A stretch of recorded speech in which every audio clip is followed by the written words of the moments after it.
Well, good evening, everyone, and welcome to Awakening Heart Community of Mindful Living here at Dallas Meditation Center. And today is Sunday, January 24th. And once again, Happy New Year again.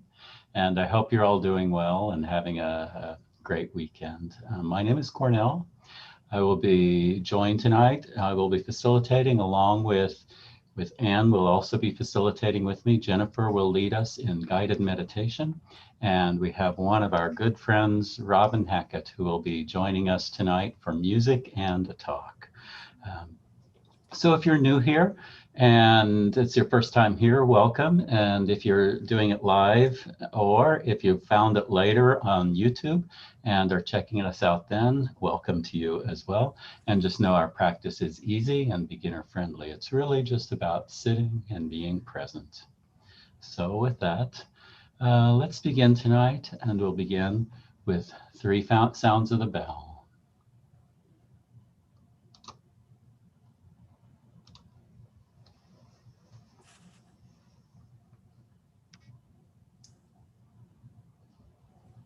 Jennifer's muted. She's ringing the bell. I can't hear. I'll do a bell for us. Okay, thank you.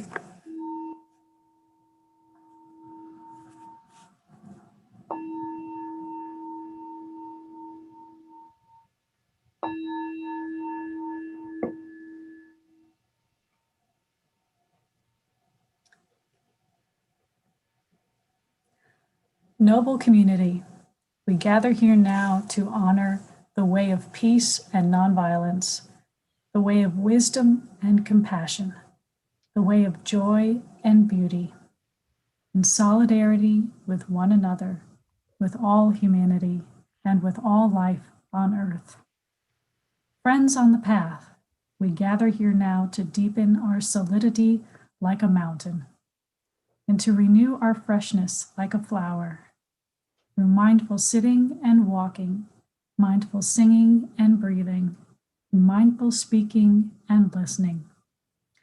Family of awakening, we gather here now to celebrate the one infinite light that shines through many religions and many cultures, to cultivate the wisdom of our many teachers, both ancestral and contemporary, and to affirm the capacity within ourselves and all persons of every race, gender, orientation, and tradition to realize full and complete enlightenment.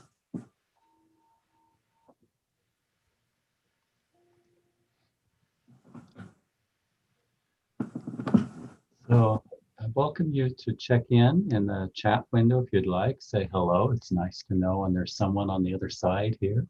And I'll read those greetings right now who's already checked in. Jeffrey says hello. Catherine bowing in, grateful for our group practice. Barbara says, this is Barbara bowing in and grateful to be here. Julie says hi, bowing in, grateful to be together. John bowing in from Oak Cliff, namaste. Julie, and grateful for the red birds out singing in the rain. Ah, very nice. Stephanie, grateful to be here. Monique, namaste. Jen says, bowing in, happy to be here with you all. And Jeff bows in as well. So now a treat for us. Let's have maybe a song from Robin. Can you hear me? We can.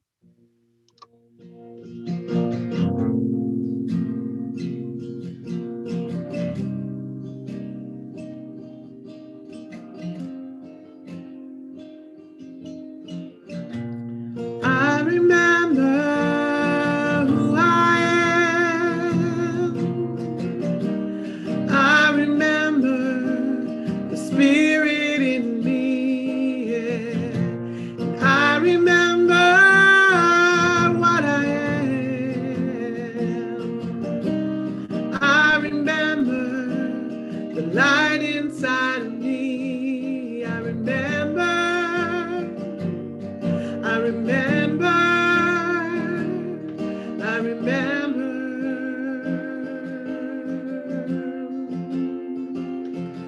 I remember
you remember? Do you remember? Do you remember? Remember, remember, remember.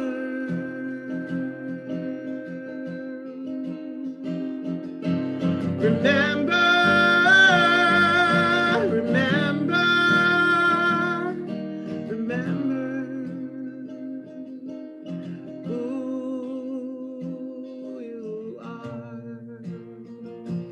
You are love, you are peace, you are joy,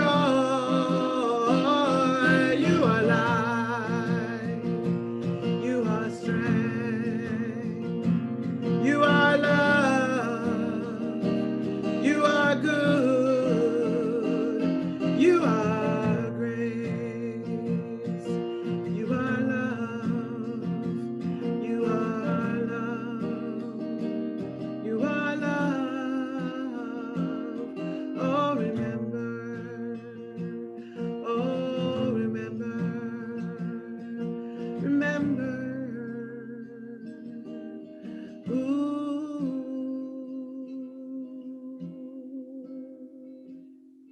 You are.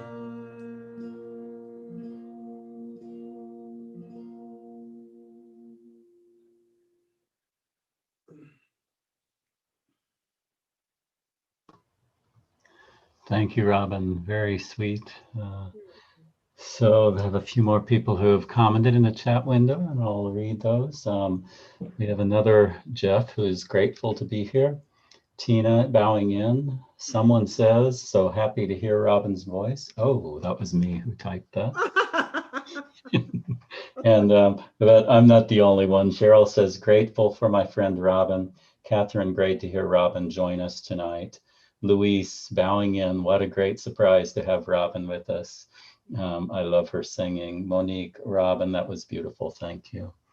So please continue to check in. And one of our other mindful practices is to click the like button.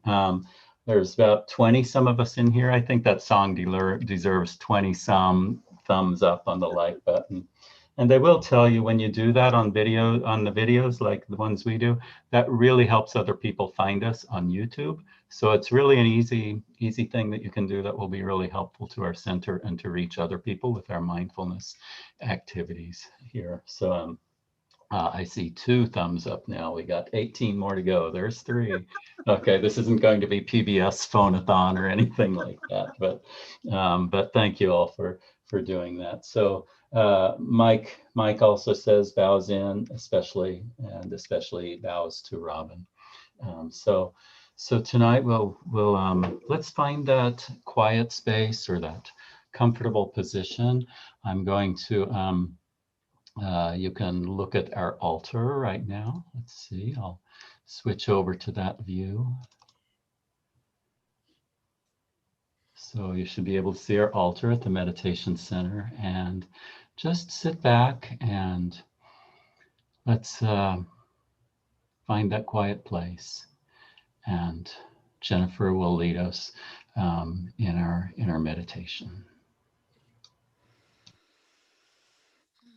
Dear Sangha, what a beautiful way to enter into some quiet meditation now. Thank you so much, Robin. It feels like such a homecoming when you are here.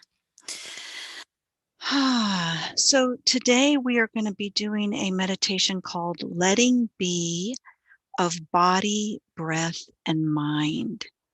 And this is brought to us by Lama John McCransky. And so we'll be talking and going through a meditation on abdominal breathing, letting be of the body, letting be of the breath, and letting be of the mind. So, abdominal breathing. Sit in a relaxed, comfortable way with your back straight. You can have your eyes closed or gazing gently downward. And begin with a slow, deep breath, inhaling into the abdomen so that it gently expands. And then exhaling slowly and completely, releasing all worries.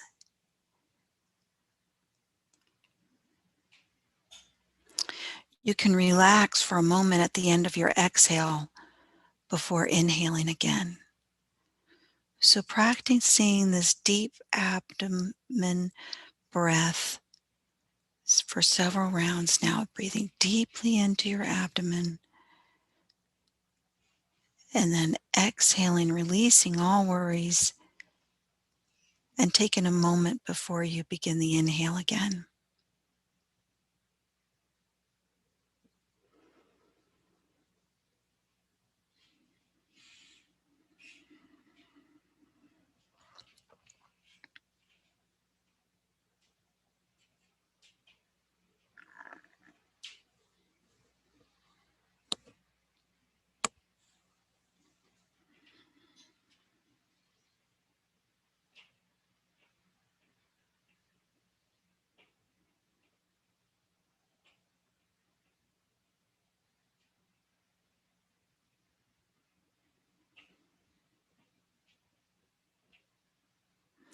See if you're able to follow that breath all the way down,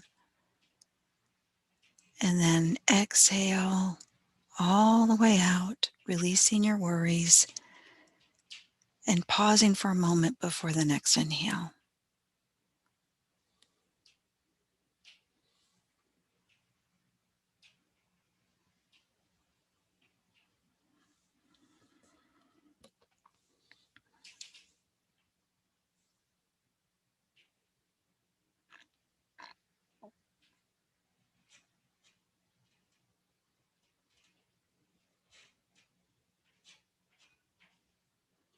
A few more.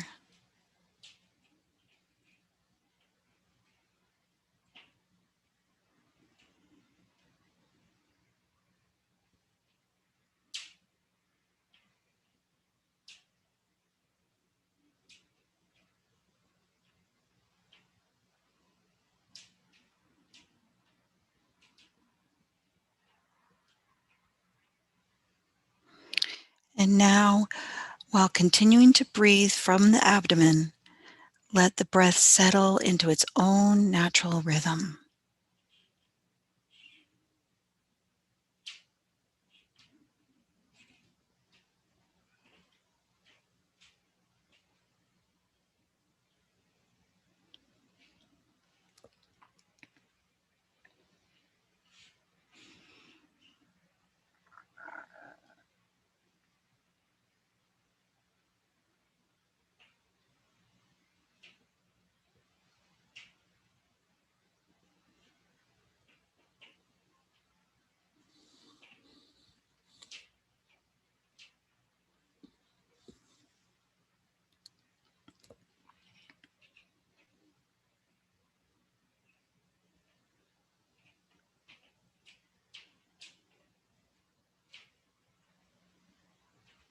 Finding your own rhythm now with your breath.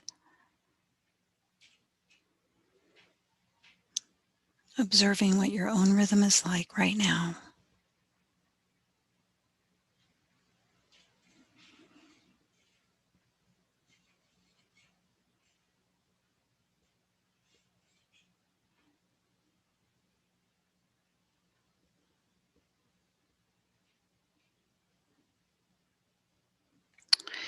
And now letting be of the body.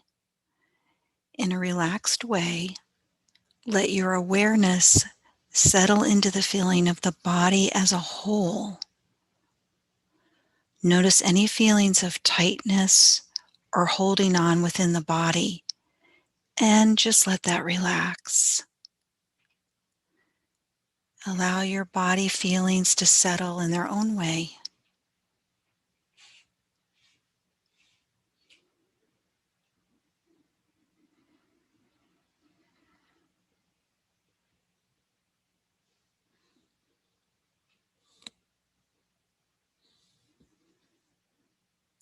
Deeply let be into the body.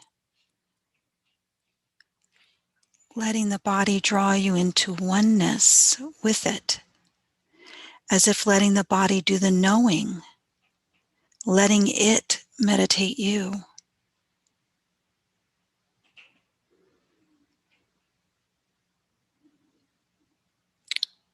Let your body meditate you. Be one with it.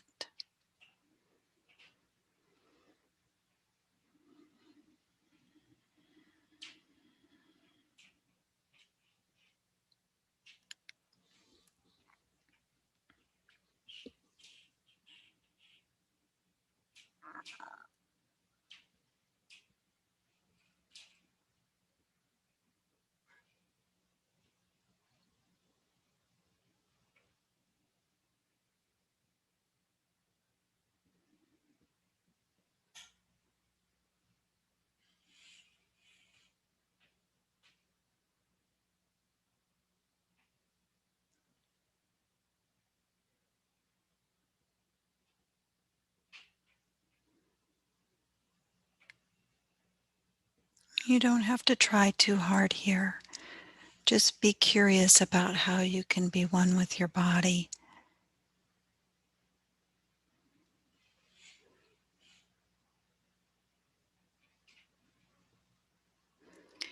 If your mind begins to wander, let the grounded feeling of your body, like a magnet, draw you back in.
Letting be of the breath.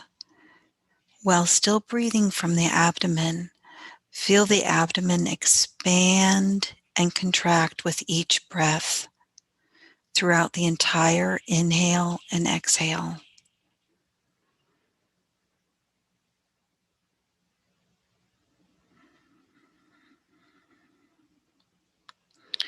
Sense any feeling of holding on to the breathing process and let that relax.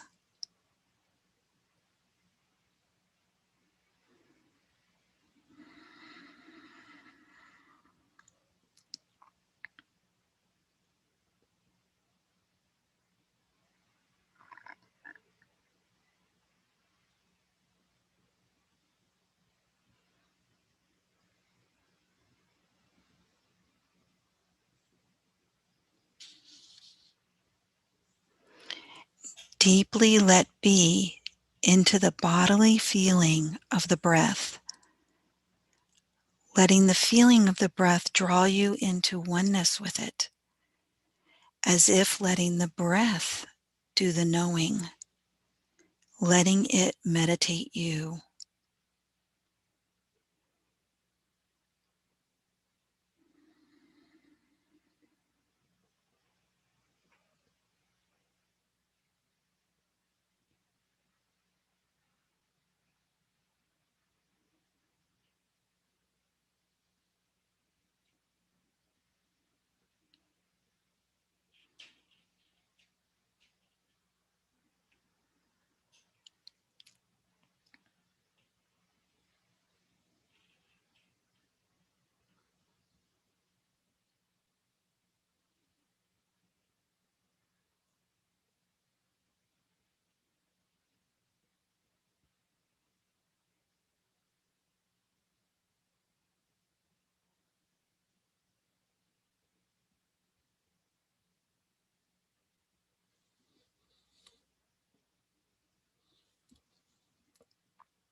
When your mind wanders, let the feeling of the breath, like a magnet, draw you back to it.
Letting be of the mind.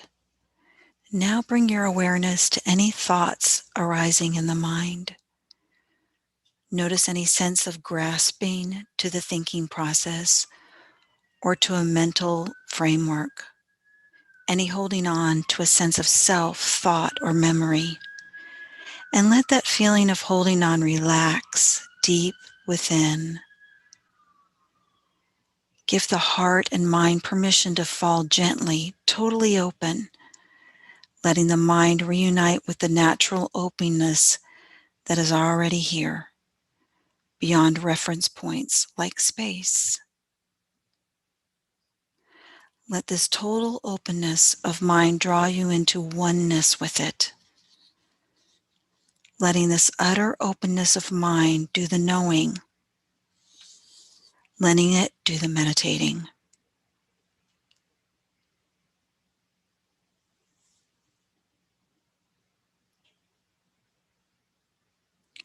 Rest the mind in limitless and expansiveness like an open, cloudless sky.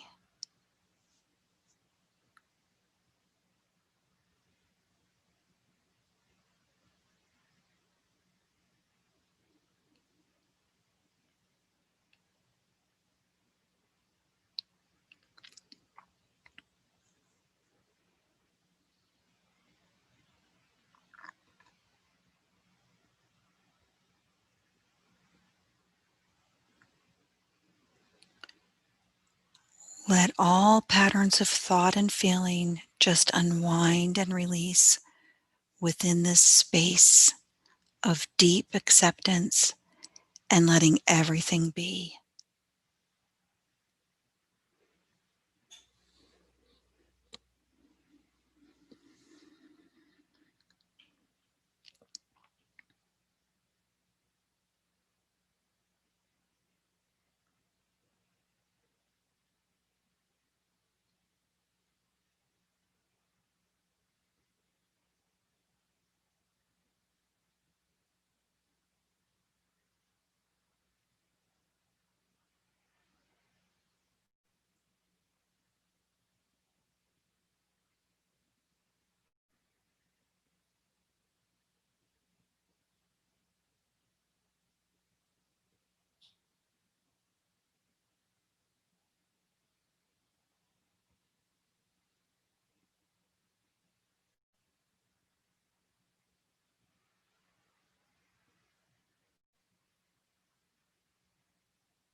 When the mind closes up again, holding on to a narrow frame of thought or feeling, again let the heart and the mind relax and reunite with the natural openness that is already here.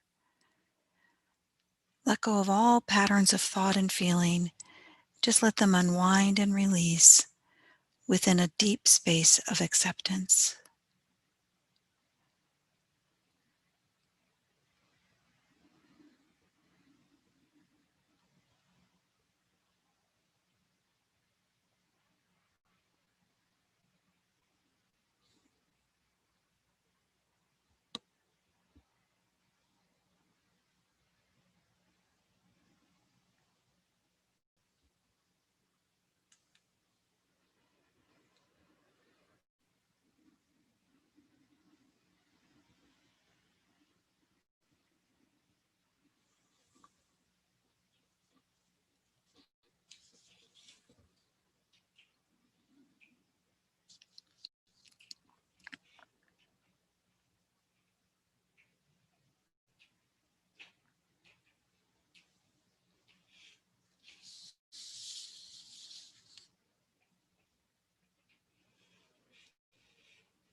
And so it is.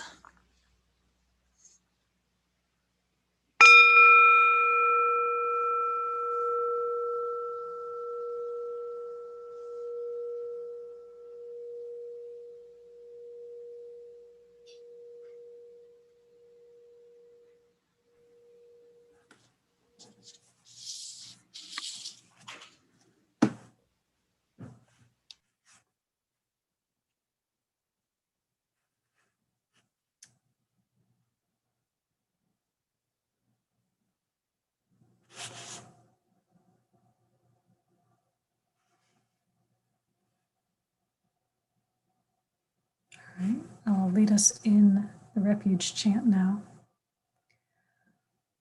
We take refuge in the Buddha, the awakening heart of infinite light, that which shows us the way in this life.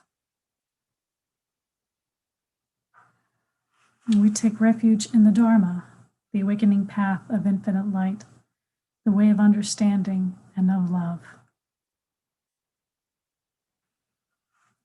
We take refuge in the Sangha, the awakening community of infinite light, those who live in harmony and awareness.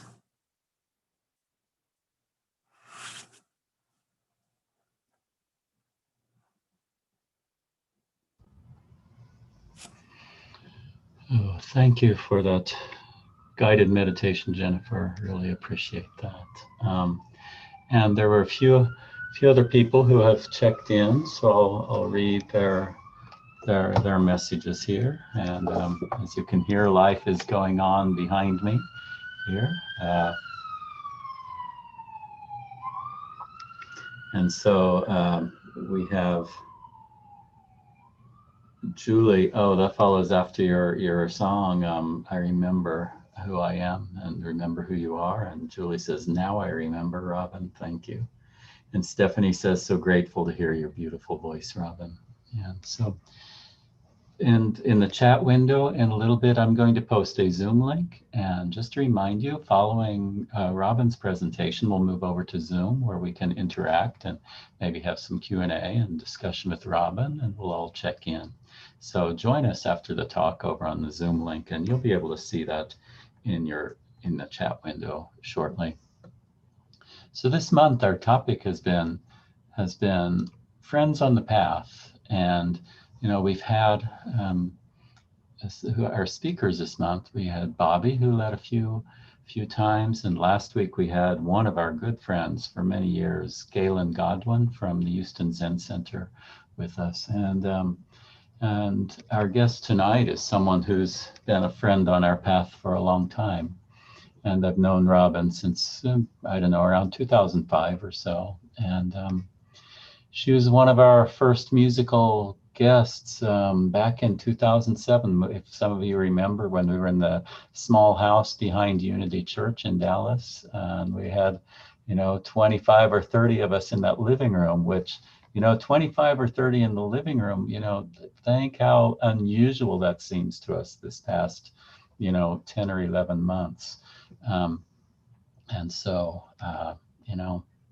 I think about that. But anyway, Robin's been part of our community for a long time, and she's going to join us tonight, and maybe she'll do more music, and she will also share some of her experiences and talk. So I'll turn it over to Robin. Thank you, Cornell. Thank you very much. It's wonderful to be here. I am actually in Dallas right now. I came here for Thanksgiving to be with my family, and as always, I've extended that because all of my work is online, so I can do that. So I'm glad to be here. Um, I'm going to share a song with you first, and then we'll chat.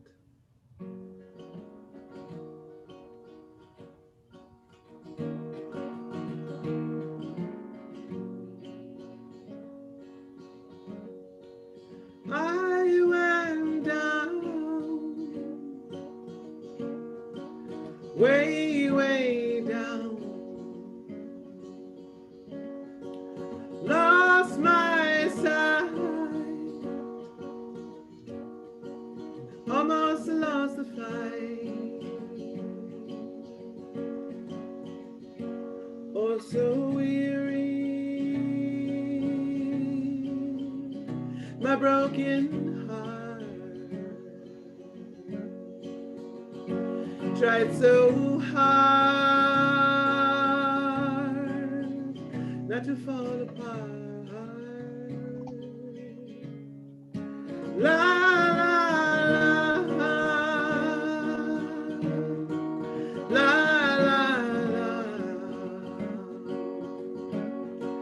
la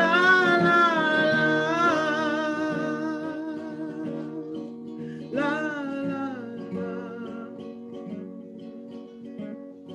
And I went down, way, way down. Lost my sight, and I almost lost the fight. Nowhere to go, nowhere to turn, no escaping, was crash and burn.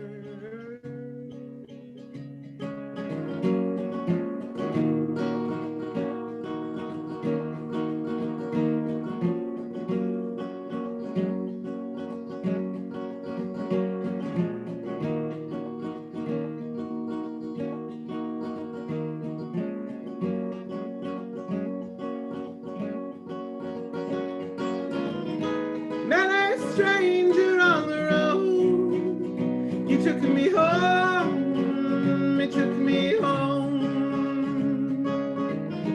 There he taught me how to breathe. He made me see. He made me see.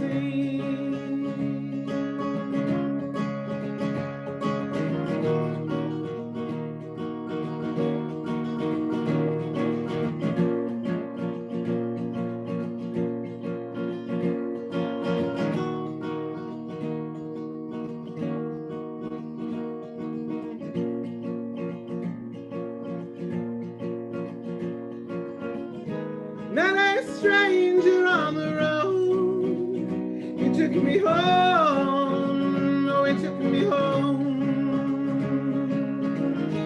There he taught me how to breathe. He made me see. He made me see. And I went down, way, way down. Lost my sight, but I did not lose the fight. No, I did not lose the fight. No, I did not lose the fight.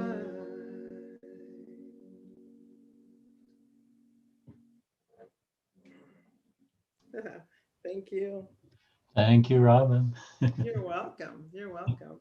I think the last time that I actually spoke at the Dallas Meditation Center, I had just written that song, and that song, and the reason I chose to sing that song, it is a song of, it's called The Fight, but it is a song of somewhat being at battle with my thoughts, and it's taken me, you know, this long to realize that I was just really, really listening to those thoughts at that time, and then labeled them as depression.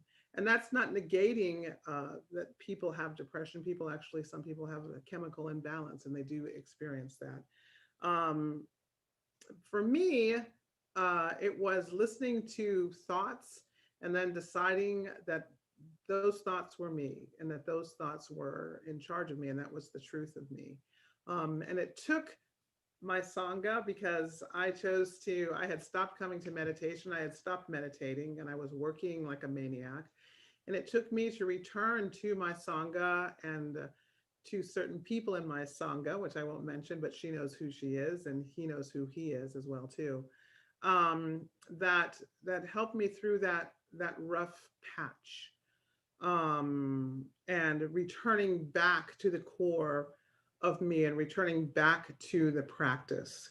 And I've labeled my talk today, Who's Running Your Show? And I'd have to say from that song, which in that song, there's redemption, because I do say I met a stranger on the road. He took me home. He took me home. He taught me, and there he taught me how to breathe, how to come back to the breath, how to come back to meditation. So there is redemption in that. But the song was written from somebody else being in charge. And I'm labeling, I came up when I decided to write this talk, which I actually spoke this morning someplace else and gave a variation of this talk. But who's running your show? Is it, for me at that time, it was Sad Sarah. And I'm just making up these names. Hopeless Harriet was singing that song. And I've labeled these now my rowdy cast of characters. And the rowdy cast of characters live up here in our mind. And we've inherited them. We didn't choose them. We didn't audition them at all. We inherited them and we said, okay, well, I'm keeping that because I don't know any other way. So the rowdy cast of characters, I'll introduce to you Critical Chrissy. I'm sure there's going to be some that you recognize. No Faith Nikki, Judgmental Judy, Settling for Less Susie, Sad Sarah, Hopeless Harriet, Negative Nellie or Ned, because I've used all women's names so far, Worrying Wanda, and Not Good Enough Glinda. So for me, I say that this cast of characters, and for a lot of people, they live up in our minds rent-free, and we pay a very, very high price for having them live there. And for me, I thought that I had no choice, that it was just, that was it. It was the default. This is my life, and I have to live with those characters. But that is not the truth of the matter at all. And that is why we practice and do what we do. Through the years, actually the last year or so, because of the pandemic, I don't know how it's been for y'all, but it has been an interesting time for me. And somehow I knew intrinsically that it was time for me to go inward, because I couldn't be out here doing 5 million things anymore. I tried, but I could not be out here doing 5 million things. I had to go inward. And I was in Colorado, but then came here to Texas and spent from March until July here. And I happened to connect with a group of friends back in Colorado that wanted to do a book club via Zoom. And so we did The Untethered Soul by Michael Singer. I don't know if anybody's familiar with The Untethered Soul. Really amazing book, which he has us practice watching our thoughts and really saying, well, where do they come from? So, because sometimes, I mean, when I started doing this practice and just, doing what he said, they just come from out of nowhere. You could be la-di-da-di-da and walking down the street, and then somehow something from your past pops up. That thought comes in. And if you don't catch it, then another thought comes in like it, gloms onto it, another one comes, and another one comes. And the next thing you know, you're down a dark hole. I don't know if anybody has experienced that. I have experienced that. You definitely go down a dark, dark hole. I've decided that for me, and I'll present this to you as well, that we have a purpose here. And that purpose is to become, it's our only purpose actually, is to become more Buddha-like, more Christ-like, if you will, and to be in service in the world. And what does that service look like? It's big, you guys. What that service is and what our purpose is to become more Buddha-like and more Christ-like, so that we can spread that out into the world, so that we may spread that out into the world. So we say, may all beings be happy, may all beings be free. Well, some people haven't seen, they don't know, they're not sure what the breath is. They're not sure what the Pure Land is. They don't know what joy is. They don't know what happiness is. They don't know what this practice is. It's our job, it's our purpose to be that light and to send that light out into the world wherever we may go. And so I think, Cornell, you said this week was Friends on the Path. The whole world is our friend. And to me, that's probably what is a challenge right now, is because we don't see ourselves as friends. We see there's this country, there's that country, there's this city, there's your neighbor down the street that you don't even know, or your neighbor in your same building that lives next door that you don't know. And we don't consider that we're all friends on the path, or we're all sharing this one world. And to be able to have access to meditation and mindfulness and breathing and clearing out of our negative thoughts, being able to watch them go by and decide that's not the truth of me. That thought is not who I am. I am light. I am pure consciousness. I am awareness. I am Buddha. To have that experience, to have access to it is pretty amazing. And so I feel like I must do something with it. I can only be my light in my world, but that spreads out. There are people that will get affected by this light, and it's just one person at a time. You might affect a parent, a sibling, you might affect your neighbor, and they decide, oh, I really like this. And then they do it and they go and affect someone else. And here we are, we're just sparking, we're setting out light everywhere. And that is our purpose. That is what we want for our world. That is what we want for our world. That has been in interesting times, I have to say, and that's all I'll say about that. So Friends on the Path, that's practicing in our community, but it's also practicing, it's for the world, it's worldwide. So may all beings be happy and free. I found this on the internet. Most elaborately translated is, may all beings everywhere be happy and free, and may my thoughts, words, and actions contribute in some way to happiness and freedom for all.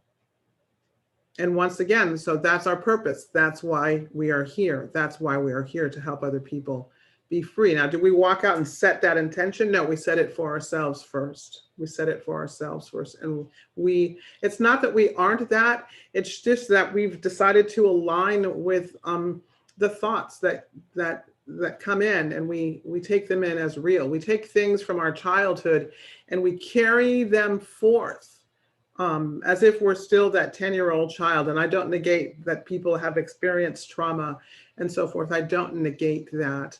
I was listening to Louise Hay. I've been listening to her a lot, if anybody's familiar with her. And she had a really horrible childhood with sexual abuse and physical abuse, emotional abuse.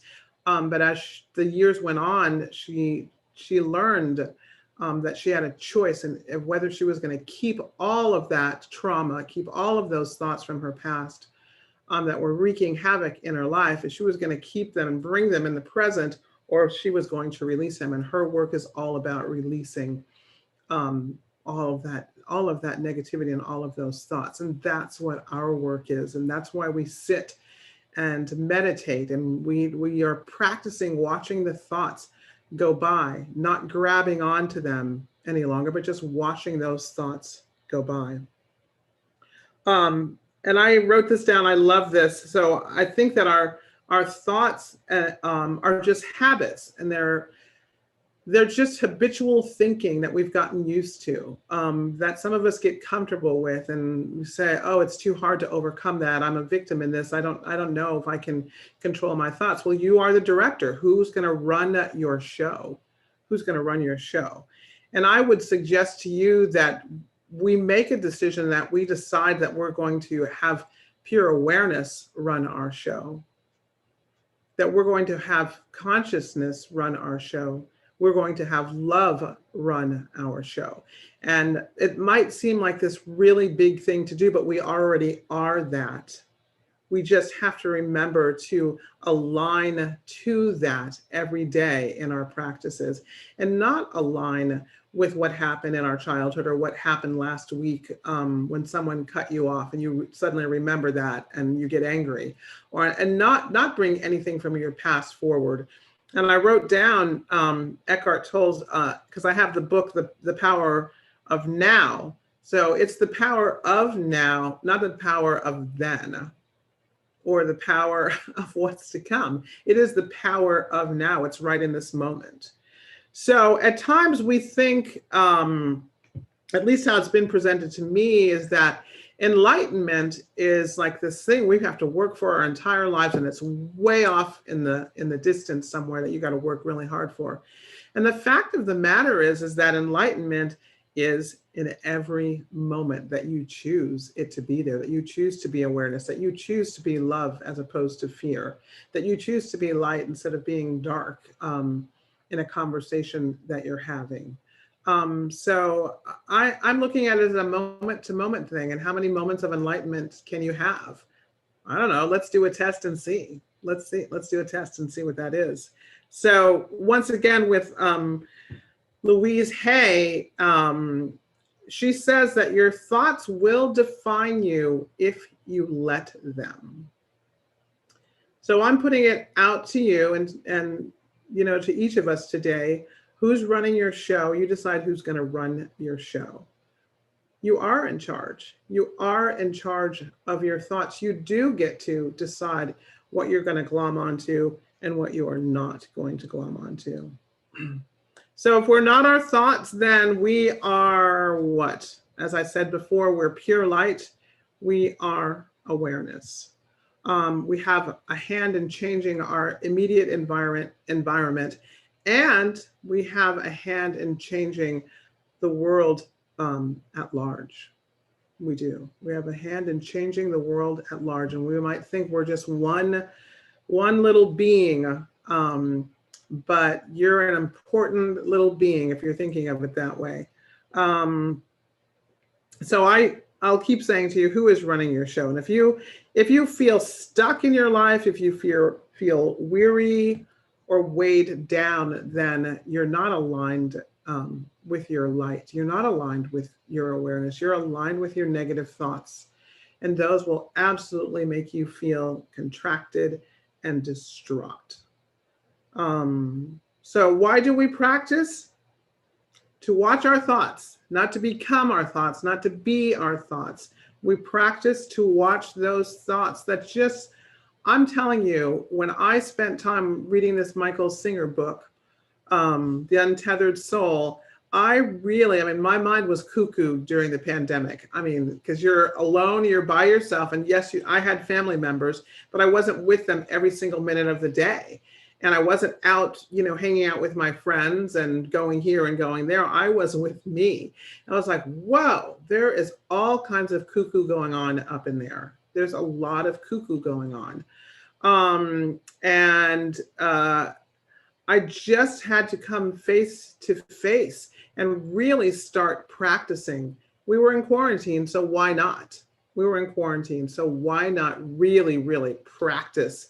I surrounded myself with uplifting and inspiring books to read. I listened to YouTube videos. I did affirmations. I meditated. I practiced breathing as much as possible. And from last year around March to now, I definitely have a lighter way of being in the world. Definitely a lighter way. Is it perfect? No, it's not perfect, but I definitely have accumulated moments of enlightenment. And I really, really like that. And it's the whole idea that we think it's going to be this big feat. But like I said, it's just moments of enlightenment, of choosing to not identify with this thought, not identify with your fear. And it's like I likened it to Dorothy in The Wizard of Oz. I think she was really the whole time she could have gone home, and she didn't know that. So we're already here. We're already home. I am home, Brother Chi Sing used to say. We're already enlightened. We just forgot. So that's why I sing that song, Remember. We just forgot because we came into this world and they told us all this stuff and we said, yes, I'll take it. I'll be critical Chrissy and worrying Wanda. I forgot what other ones I said, judgmental Judy. I'll take those, I'll take them. But you didn't realize you didn't have to take them. You don't have to take that. So I'm all about our practice and just becoming aware in whatever way that you can to, as you go through your day, what are you being? Who's running your show? And I love that line, who's running your show? You always have to identify, you can identify with the Pure Land. I think if we go back to our breath, the meditation was beautiful. That was really, really great. Just going back to the breath, even during the day. There are even apps out there. I think one's called the Lotus app, where you can schedule it to go ding in the middle of the day on your phone, and you can just stop and breathe. That's amazing. That's amazing. So I've set my phone up so that I have scheduled as an alarm every single hour some wonderful affirmation about the light being that I am. And it's amazing. It's just, you can add a song to it. It goes off. It's a great song that I put with it. It goes off. And you sit and you look down and you read, you go, oh yeah, I'm that. I am that. I am that. I am. And we suffer. I'm not going to say anything that you haven't heard before. It's just coming from me. And it's just a reminder, because we always need reminders. We always need remembering. We suffer because, why? Because we identify with our thoughts. And we think that thought floating by, that really came from nowhere. And it drifts away into nowhere too. I mean, I watched myself one day within an hour go from waking up happy to a thought popping in, and then I was angry, to another thought popping in, and I was sad. And then, someone told me something great, and I'm like, wee, isn't life great? So what is that? What is that? How can we even believe any of it at all if it's just so random and can just pop in and disrupt you so easily? So that's how it was for me. And I decided in my little research today to look at the eightfold path, because that eightfold path just is more in alignment with what I'm talking about, is that we're here to serve, but we cannot serve and be on purpose if we let all of that yuck in. And I hate to call it yuck, but I'm going to call it that. We cannot serve. We cannot serve and be on purpose if we decide to identify with this as opposed to this shiny, shiny, bright thing over here. So the eightfold path, the first one is right view, a true understanding of how reality and suffering are intertwined. So that, for me, when I thought about that, it's like everything's impermanent anyway. I mean, I know that there are things that we do want, that we want to experience, and we can experience them in a non-attached way. It's okay to have money. It's okay to have a house. It's okay to have, the best car. But if you're suffering to get it, and you're suffering if it goes away, then you might want to go back and breathe again. So right view, because the cravings and the desirings, and life has to be a certain way for you. You have to be in love. You have to have the most perfect job. You have to be famous. You have to be successful, will cause you to suffer if you don't have the right view about it, that it's impermanent. So I once again, I'm not saying don't have those things, but there is a way to have them and enjoy about it and not be attached to it and go, oh, look, that's pretty amazing. That's pretty cool, but you don't have to suffer for it. The second is right resolve. The aspiration to act with correct intention, doing no harm. Wow.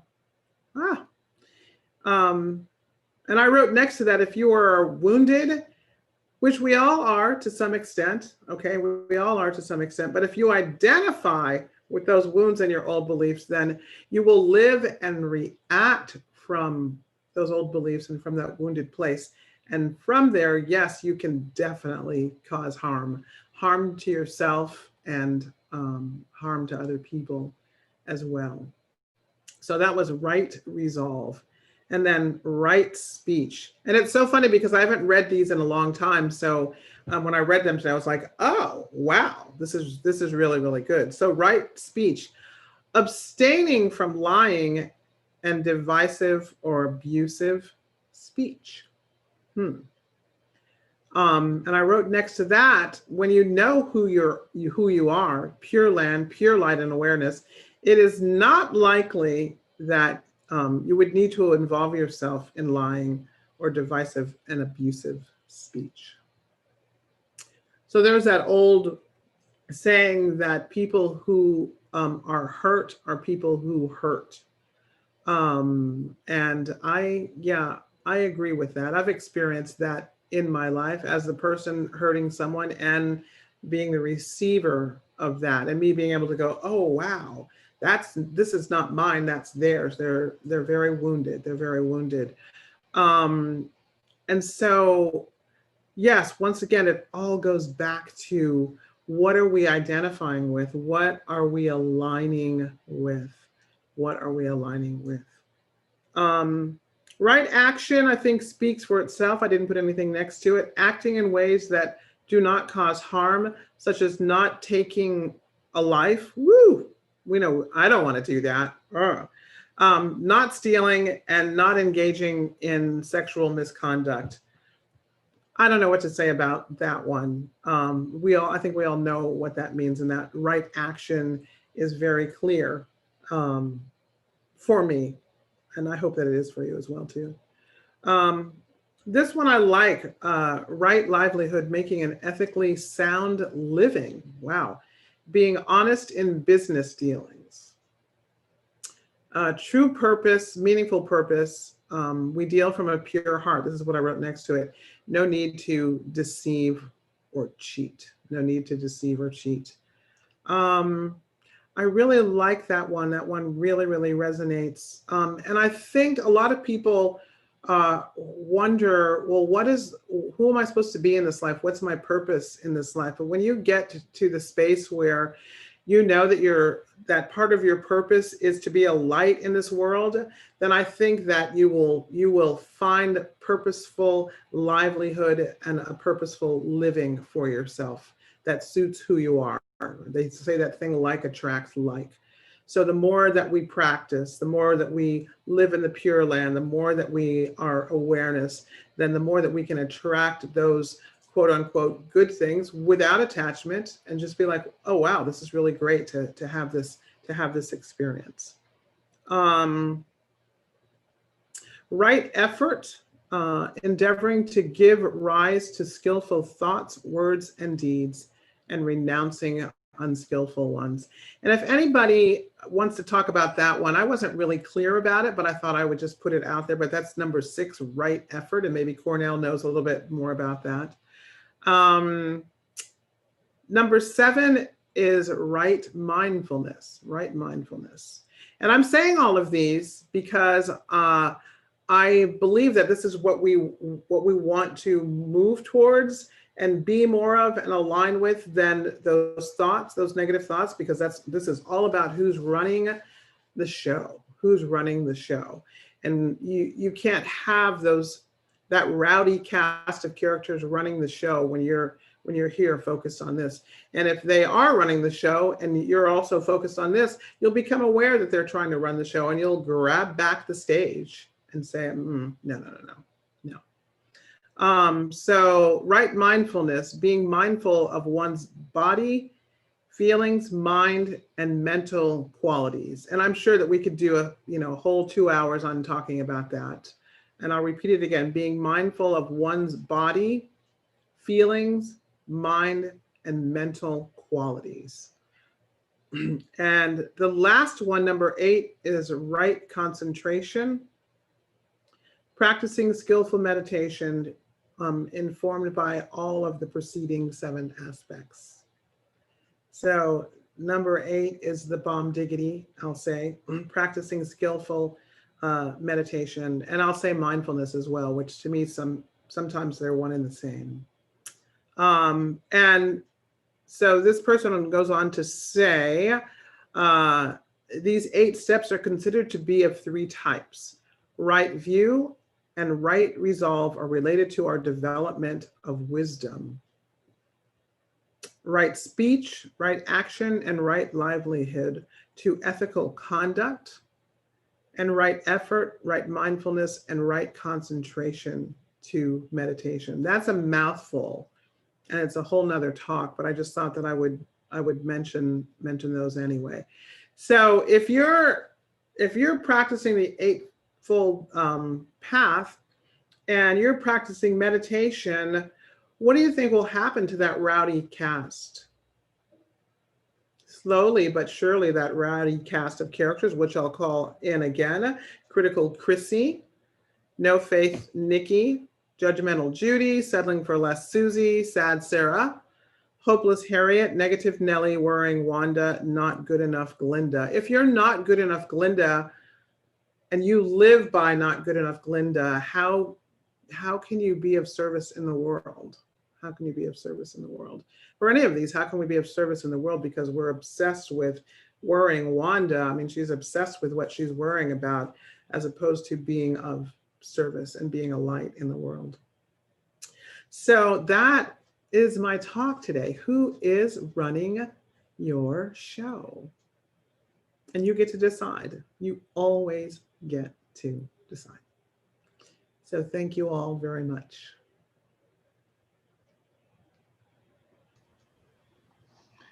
Thank you, Robin, for that talk. I don't know if you're planning to do more music for us. If you are, I'll see you with your guitar in your window and I'll go back over to you, but it's up to you. But you'll see in your chat window, I'll put it up there one more time while I'm talking, that the Zoom link is there. And here in a moment, you'll be able to come over there and you can interact with Robin. We'll do a check-in as well. And Rob and a few other people, I know you can't see the chat window, so I'll just let you know that some other people have checked in, and Jessica is here, and Nick and Evita. And Stephanie says, thank you, that was wonderful. And Patty says, good to see you, Robin. And yeah, and John had posted, I think this is as you were talking about your cast of rowdy characters, and other things right then. John had talked about these all being infinite moments of enlightenment. So, and I think you'd brought up, you'd asked me about right effort. And, right effort is, I think that is intention, and that our, what we do, what we put effort into is towards focusing that effort. It's kind of a discipline thing, focusing our effort to be towards those things like compassion and wisdom and acting with those. So it's so closely tied to action. So it's like intention and action, I think of it. And just, focusing our life. So where we put lots of effort, be towards those things that are enlightenment for ourselves and others. I think you put it well. Let's see. I don't see Robin's guitar, so I'm not quite sure. So she is getting it. Otherwise, we'll sign up. But just a reminder that we will be on YouTube, and then after Robin does another song, I'll have a few announcements, and then we'll have our closing here, and then we'll come over to Zoom. So anyway, oh, good. I was hoping so. Anyway, you'll see the Zoom link, but we'll be right back with you here in a second while Robin's tuning up. I'll go ahead and do announcements while she's doing that. Just a few things, not much. Reminder that there's a socially distanced, mindful moonlight, candlelight walk this Friday evening. And we would like people to register. That will be here in Richardson, actually outside right here at our meditation center. It'll only take you about 10, 15 minutes, 20 max to go through, but we will practice social distancing between the hours of 6 and 8 p.m. But we'd like for you to register for that so it can be planned so that we can have everyone participate while maintaining social distancing. And you can do that by going to dallasmeditationcenter.com/walk. WALK, not WOK, walk. And then we will also on Saturday, there's a workshop called Safe Conversations. And I think this has to do with, I think it has to do with right speech and how we are called to use loving and kind speech, and how to talk about difficult difficult topics with loved ones. And this is a workshop that's open for couples and individuals. And you can look for more information by going dallasmeditationcenter.com/conversation. And so, and a reminder to please do help support our center and these talks and these gatherings by going to dallasmeditationcenter.com/give, or text the word mindful to 44321. And we'd like to hear from Robin, and then after that we'll do our sign out.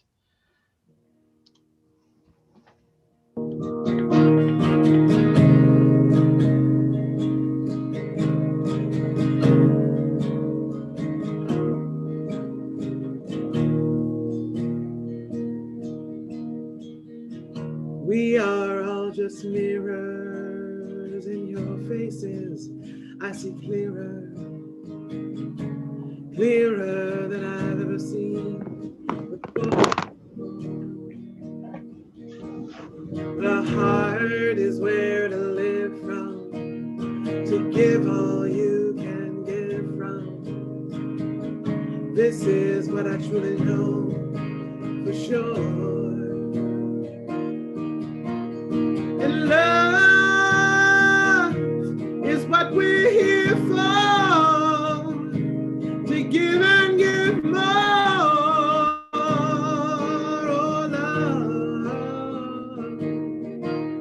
And love is what we're here for, to give and give more. Love, love, love, love, love, love, love. Oh,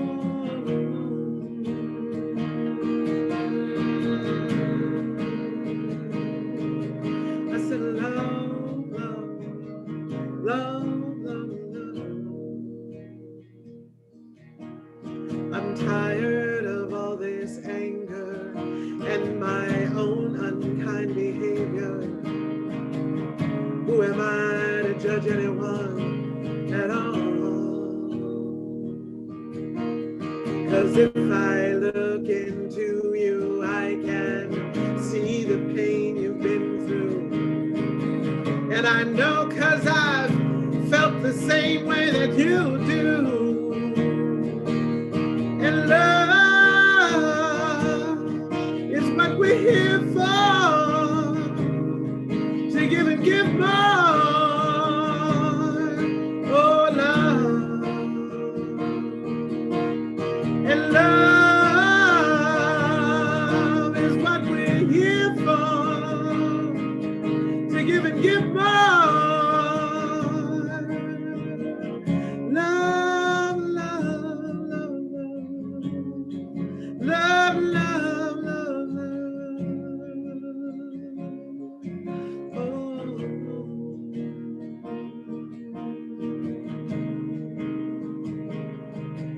I said love, love, love, love, love. And I am an instrument of my peace. I am an instrument of my love. I said love, love, love, love. And I am an instrument of my peace.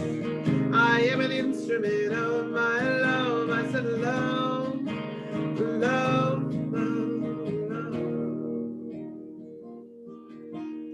And love is what we're here for, to give and give more, more, oh, love. And love is what we're here for, to give and give more. Love, love, love, love. Love.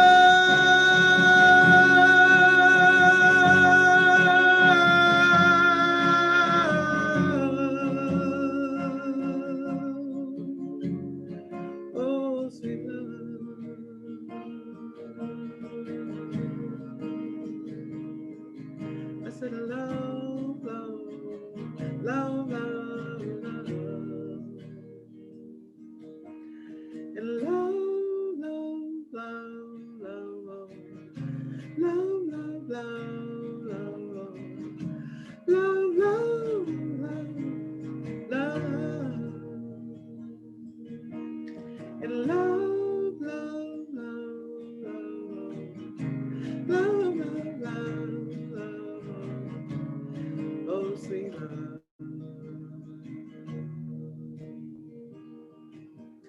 oh love, oh love.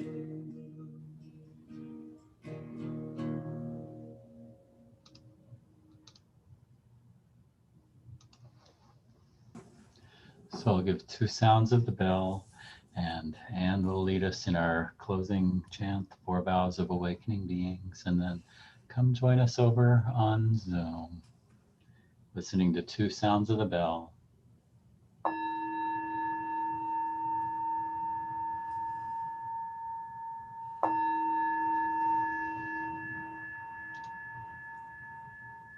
Countless beings we vow to free, ceaseless afflictions we vow to end, limitless dharma doors we vow to open, the deepest paths of awakening we vow to realize.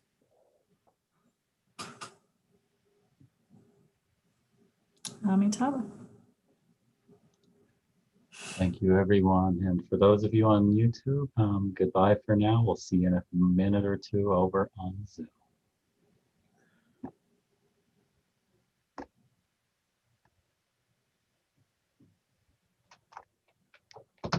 All righty.